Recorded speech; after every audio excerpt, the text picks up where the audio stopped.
नमस्कार, बहुत स्वागत है आप सभी का। आपके साथ मैं पल्लवी रविंद्र सिंह।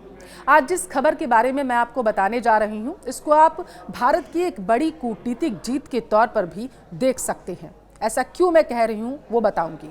इसकी वजह से दरअसल 5 साल बाद एक बार फिर से सनातन प्रेमी उस चोटी, उस शिखर के दर्शन कर पाएंगे जिसके बारे में कहा जाता है कि वहां स्वयं महाकाल निवास करते हैं। जी हाँ, जिसे शिव का घर कहा जाता है। मैं उसी कैलाश पर्वत की बात कर रही हूँ। एक बार फिर से कैलाश मानसरोवर यात्रा शुरू होगी। ये कब से शुरू होने वाली है, कितना खर्च आएगा यात्रा में, आपके इन सारे सवालों का जवाब मैं विस्तार से इस वीडियो में दूंगी, इसलिए लास्ट तक वीडियो में बने रहें। साल 2020 में भारत और चीन के रिश्तों पर जब बर्फ जम गई थी, वो अब पिघलने लगी है। खटास आ गई थी, अब वो दूर होने लगी। दोनों देशों के बीच एक बार फिर से डायरेक्ट फ्लाइट्स जो हैं वो शुरू होने जा रही हैं।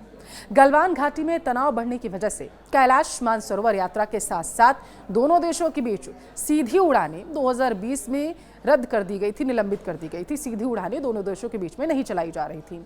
लेकिन अभी हाल ही में जब विदेश सचिव विक्रम मिस्री ने भारत और चीन के बीच विदेश सचिव उप विदेश मंत्री के बीच बैठक के लिए बीजिंग का दौरा किया था, तो इस दौरान दोनों पक्षों ने कैलाश मानसरोवर यात्रा फिर से शुरू करने का जोर दिया और इस पर महत्वपूर्ण फैसला भी ले लिया गया।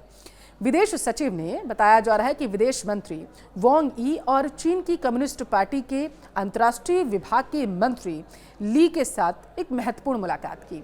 यहां पर आपको ये बताना जरूरी है कि साल 2020 में भारत और चीन के बीच पूर्वी लद्दाख में दरअसल जो गलवान घाटी है और पेंगोंगसू झील के पास तीखी झड़प हुई थी। इसकी वजह से दोनों देशों के रिश्ते में खटास आ गई थी, हालात बिगड़ने लगे थे। इतने खराब हो गए हालात कि दोनों देशों ने सीमा पर अपने सैनिकों की तादाद जो थी, तैनाती, वो और ज़्यादा बढ़ा दी। दोनों देशों के बीच उड़ानें बंद कर दी गईं, जिसमें कैलाश मानसरोवर की उड़ानें भी शामिल थीं। एक कारण इस यात्रा को बंद करने के पीछे कोविड-19 को भी माना गया, हालांकि ये सिर्फ दिखावा मात्र रह गया था। विदेश मंत्रालय ने बताया कि दोनों पक्षों ने 2025 की गर्मियों में कैलाश मानसरोवर यात्रा को दोबारा से शुरू करने का फैसला कर लिया है।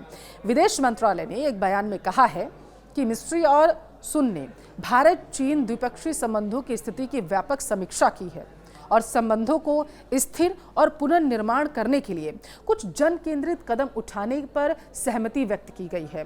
दोनों पक्षों के अधिकारी जल्द ही इसके लिए एक अपडेटेड फ्रेमवर्क को लेकर मुलाकात भी करेंगे और भारत चीन के बीच रिश्तों में जो सुधार आज हम देख रहे हैं, इसकी स्क्रिप्ट पिछले साल अक्टूबर में कजान में हुए ब्रिक्स समिट में लिखी गई थी। कैसे, वो अब आप समझिए। दरअसल प्रधानमंत्री मोदी और चीन के राष्ट्रपति शी जिनपिंग के बीच यहां पर एक महत्वपूर्ण मुलाकात हुई थी। सबकी नजरें इस दौरान इस मुलाकात पर टिक गई थी कि क्या बात होगी दोनों के बीच में। दोनों नेताओं ने मिलकर आपसी रिश्तों को बेहतर बनाने और तनाव को खत्म करने को लेकर के चर्चा की, सहमति भी बनी। कैलाश पर्वत को हिंदू धर्म में भगवान शिव का निवास स्थान माना गया और इसे सृष्टि का केंद्र भी कहा जाता है। ये पर्वत ब्रह्मांडीय ऊर्जा का केंद्र माना जाता है। कैलाश पर्वत चीन के तिब्बत स्वायत्त क्षेत्र में आता है। ऐतिहासिक, सांस्कृतिक और धार्मिक दृष्टि से कैलाश पर्वत का भारत से गहरा संबंध रहा है, लेकिन कैलाश जाने के लिए चीन सरकार की परमिशन लेना ज़रूरी हो जाता है क्योंकि ये उनके अधीन आता है। और इसी वजह से जब जब चीन और भारत के रिश्ते खराब होते हैं, तब तब इस यात्रा पर भी ग्रहण सा लग जाता है क्योंकि यात्रा बंद कर दी जाती है। अब फिर से कैलाश मानसरोवर यात्रा शुरू होने जा रही है। कैलाश मानसरोवर यात्रा न केवल हिंदुओं बल्कि बौद्ध, जैन, सिख और बौद्ध धर्मों के अनुयायियों के लिए भी एक महत्वपूर्ण धार्मिक यात्रा मानी जाती है। दरअसल भारत चीन संबंधों के कारण ये कई बार प्रभावित भी हुई थी यात्रा। इस बार इसके लिए फिर शुरू होने के पीछे भी कई कारण हैं।